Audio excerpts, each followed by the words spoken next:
Thanks, Malcolm. So welcome this morning. So we're having some stories about grief this morning, and 1 Samuel is another one. I'm going to talk about grief quite openly this morning. I pray it'll be a useful thing for you to hear and maybe connect with. We as humans will all have a period of grief in our lives.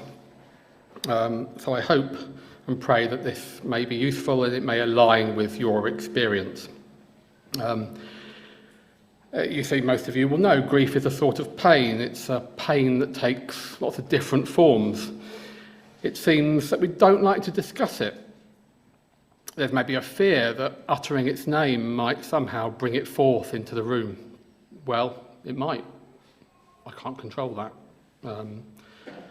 But I hope to show through this example of Hannah that grief is actually a gift that God gives us, and it's given to heal us. So Hannah is in grief around her inability to have a child. I don't know what that is like. I know the pain it brings the people who it touches. Of course, there's a lot of cultural baggage around it, and people were quite insensitive around Hannah. People took it personally. Her husband came and saw her and said, "Am I not enough for you? You know, what's wrong? You know, you've got so much. At least you have me." It rankles when you hear that sort of thing. Stings. We know what that might have been like for Hannah. And grief can touch us at any point in our lives. Doesn't matter if we're young or we're old. It seems to touch the old, especially as we deal with death, but also the young.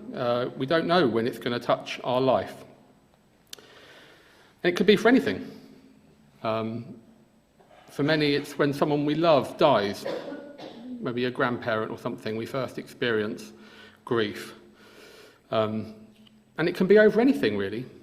It could be the loss of a job, maybe the feelings of loss of identity around that. It can be a marriage or a betrayal. It could be for something we wanted in our lives and can't have, like Hannah, or something we expected to have in our lives and didn't get. It can be big and it can be small. The grief over the loss of a beloved pet is unfathomable to some, but to others it's a massive loss of a friend and a companion. Every grief is unique. Everyone is experienced differently. No one can tell you how it feels. No one can say they understand, because even though they may have had a similar experience, every situation is unique. I was once told, and as Sue said in her testimony, that grief was just love that had nowhere to go. Hannah had love, so much to give to a child that we're told it caused her anguish. That word, we all know it, don't we? Anguish. It tells you everything you need to know about itself. It's an awful pain that we feel in our guts. It leaves us bent over, unable to manage its ferocious torment. Hannah makes a vow. She makes a vow with God as she's struggling in her grief. "If you give me a son, I won't ever cut his hair." Now, a lady called Elizabeth Kubler-Ross made herself famous by a piece of research she did in the 60s. And she made a model of grief in 1969. She studied a whole bunch of people who were grieving the end of their own lives. So they'd been given a terminal diagnosis. She theorized that people move through 5 stages of grief, and the third one of those is bargaining. And I have to say, those stages, they don't necessarily go in any order, and people can move backwards and forwards through them. But it's worth, and it's probably worth saying that it was a particular type of grief studied there, and so it doesn't always translate. But stage 3 is bargaining, and that means that people do what Hannah is doing here. She's making a vow. She's often those people studied would be vowing to do something to get more time. If I could have more time, then I would do this, God. If I could have a few more years, then I could do this, this, and this. Was the vow, it was really for Hannah. It wasn't actually anything sort of to do with God. It gave Hannah something to hang on to. As we heard in James's story, Hannah had to hang on to something, as the grief and the people around her were less than able to support her. I'm told it was similar to the Nazarite vow in Numbers. Hannah is dedicating her son to the Lord's service. We don't know if God was swayed by the vow. We just don't know. We do know that Hannah kept it, and it became a self-fulfilling prophecy in a way. We don't know if God changed his mind at all because of the vow. We do know that Hannah did have to go through the grief of longing. And that's what I admire about her, actually. She went through it. Even though it was awful, she faced it. She sat in it. She didn't push it away. She didn't distract herself or tell herself she was being silly. Hannah knew her grief. She wasn't afraid of it. It was painful. It was awful. She shared it with God. But those around her also knew she was in it. So what happens if we manage to push away our grief? What happens if we don't sit in it? What happens if we don't grieve? I pushed away anything that would make me feel sad for years, anything I could. I didn't want to feel bad. If I went there, would I ever come back? Ultimately, of course, grief is the gateway to human connection. If we want to be able to connect with each other, we really want to be able to see each other, we need to feel our grief first. If we want to be able to connect with each other in a real way, then we're going to have to learn our own grief. We have to know our pain and what's underneath, and we have to grieve our losses. We live in a culture where it's the norm to push away grief, not deal with it. We don't teach our young people how to grieve. We sometimes medicate it away, in fact. I regularly am helping show people how to grieve together as a community. If we don't grieve, we come to grievance. We saw that play out a few weeks ago, didn't we, here in this building? The grief nags at us, and unspoken and unfelt, it tells us that someone was to blame. I did a little work around this with some men a few weekends ago. Every man was given an opportunity to speak his grievance. And it's so seductive to hold on to that grievance. Some men held theirs for decades. After they'd spoken, they were asked what was underneath it. And every time it was grief for something lost or never had. And this emotional work is about moving through those feelings. We live in a culture that's not allowed to feel their feelings. Mental illness is high, and the systems and institutions that uphold our society is failing. The professions can't get it together and are so thinly stretched they're ineffective. It's up to us, as the church, to hold the grief. We want to be people of love, but often can't deal with its other side. Not in ourselves, and so not in others. And I have a little poem that I draw upon often. It's a tiny little thing, but I love it. I walked a mile with pleasure. She chatted all the way, but left me none the wiser for all she had to say. I walked a mile with sorrow, and ne'er a word said she, but all the things I learned from her when sorrow walked with me. It's by Robert Hamilton. Eli found Hannah talking to God. She's so present with her prayers that her lips are moving. He admonishes her for drinking. Maybe that tells us more about Eli than it does about Hannah, but it might also mean that Hannah didn't look good. Maybe her dress and hair were a bit all over the place. Eli also says completely the wrong thing. Hannah responds, I'm not drunk, I'm pouring out my soul to the Lord. Did you ever say the wrong thing to a person going through an intense feeling state? Did you get burned by the dragon? Yeah, I definitely have. Eli gets burned here. He made an error of judgment. It feels very relatable. I remember standing by my crying wife and not knowing what to say to help, being scared of saying the wrong thing and knowing not really what to do, so just standing there. Maybe you know that one. Eli tries again, and he responds with a blessing for Hannah. The blessing voices what Hannah has said is the problem. So Hannah knows she's been heard. He has seen her in her state, and he notices and really sees her. He wishes her the best and doesn't try to make it about himself. He doesn't say that he understands her. He hasn't lived her life, but he doesn't really understand her experience, but mostly her feelings, but he does understand the grief. So what can we do at church to feel a bit more connected? What can we do to help each other grieve? And the first thing we need to do is probably make it a safe space for emotion. If people are frightened to bring their anger, their grief and their vulnerability, then it's not a safe space. A safe space means learning to listen, and listening beyond the words, listening for the feeling.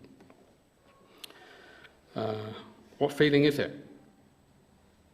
I hear the sadness in your voice, might be something that you could say.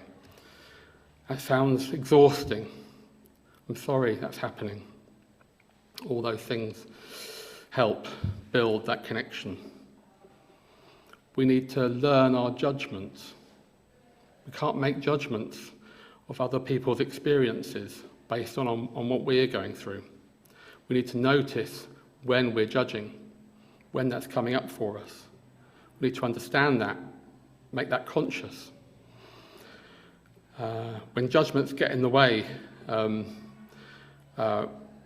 need to learn where they come from.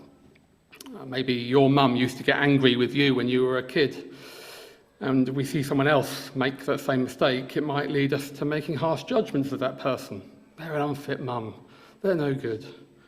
What's that person doing? Why are they so angry? Rather than seeing that person as simply having a bad day. We don't know their experience. The next thing we can do is to actually grieve our losses. Make it a practice in your life to grieve, to know your sadness.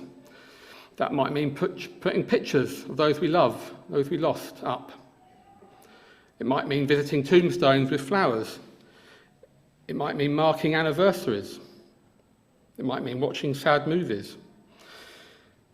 It's when we face into our grief and move through it. It could be anything. And we then use our grief as a connection engine. When we feel grief, we want to connect to others. Look at the crowds waiting to see the Queen lie in state. All I heard from those people was how they met other people and how they connected together through their grief experience. There's a brilliant film called Inside Out, which is about the goings-on and the characters working inside a teenage girl's head. Joy and sadness meet the girl's imaginary friend from when she was little, Bing Bong, who is sad about losing his little cart. Joy tries to cheer him up and distract him, make him laugh, and ask if there's something that he'd like to do that he would enjoy. None of the joyful energy has any impact. It's not until sadness sits with him and puts her hand on his shoulder and says, I'm sorry you lost your cart.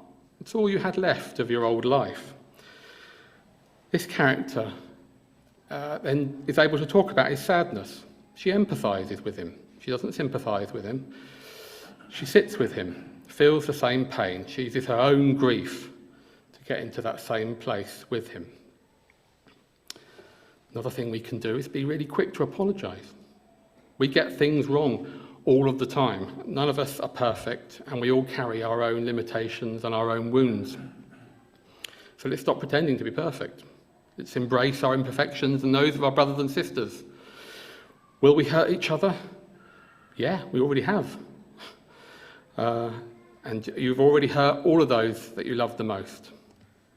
It's not enough to say, I didn't know. We have to say sorry and own what we did. And the other thing is one that I really love. It's to give blessings and admiration. Just like Eli, spot something in somebody else that you admire about them. Tell them, I really loved the way you delivered that spot, Sue. I loved the joy that you brought to it. And when we bless from the heart, it lands. So all of this, of course, takes courage. It's not easy. Mistakes get made. Brené Brown is a researcher and writer on emotional connection, says compassion is not a virtue, it's a commitment. It's not something we have or don't have. It's something we choose to practice. So Hannah gets to the edge of her grief in the story and is blessed with a child. If you're not in it at the moment, there'll come a time where you will find the edge as well, the other side of the grief. It's got a time to run.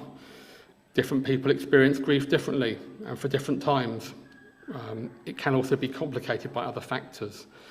So there is no time scale, which can sometimes seem like a long way off.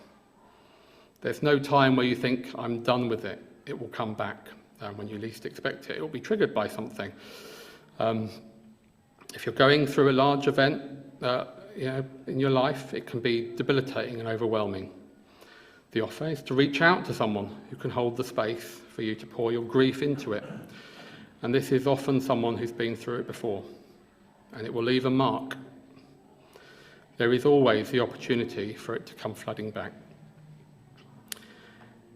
If practiced, grief will bring wise people into your life. It will bring better relationships. It will change you. It might feel like a refining or a pruning or a deepening. For me, it's brought a new outlook, a new focus, a new job, a new purpose, and a love of poetry out of the blue. It still hurts. It still hurts regularly. It's brought many tears, and it's also given me a new connection to God and to myself. I found a real beauty in the grief and the messiness of life. My prayer is that you move through your grief and find the peace that awaits you on the other side. It is the other side of love after all. And I want to end with, nearly end with this little poem, which, again, has been one that's been useful to me. And it's by a rabbi called Chaim Stern. "'Tis a fearful thing to love what death can touch. A fearful thing to love, to hope, to dream, to be, and oh, to lose. A thing for fools this, and a holy thing to love. For your life has lived in me, your laugh once lifted me, your word was gift to me. To remember this brings painful joy. 'Tis a human thing, love, a holy thing to love what death has touched." We're going to finish with a song, "Be Thou My Vision." And now we've moved through some grief, let's connect with one another. While we sing the song, let's connect with each other. Let's look eye to eye. Let's just look around, connect with one another as we leave.